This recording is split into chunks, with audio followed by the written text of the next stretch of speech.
আপনি কি ভেবেছেন আপনার নামাজ দিয়ে আপনি জান্নাতে যাবেন? আপনি তাহাজ্জুদ গুজার, সেজদা দিতে দিতে কপালে দাগ ফেলেছেন, এটা আপনারা জান্নাতে নেবে না। আপনি এলাকার সবচেয়ে বড় হাতেম তাই দানশীল, এই দানের ভরসায় বসে আছেন।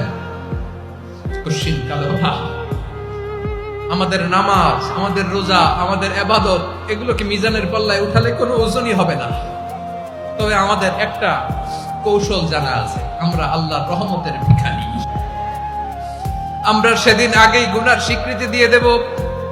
আমরা বলবো, আল্লাহ তুমি প্রশ্ন করার আগে তোমার একটা কথা বলি, আমারে কিছু জিজ্ঞেস করো না, আমি সব করেছি। এমন কোন পাপ নাই যে পাপ আমারে দিয়ে হয় নাই। তোমার রহমত দিয়ে তুমি জান্নাতে পাঠাবা, তোমার দয়ায় জান্নাতে যেতে চাই, আমল দিয়ে না। পারবেন বলতে? কিয়ামতের দিন আমরা বলবো, আল্লাহ আমার আমল দিয়ে জান্নাত চাই না, আমি তোমার দয়া দিয়ে জান্নাত চাই। তোমার দয়া ছাড়া আমার কোনো উপায় নাই।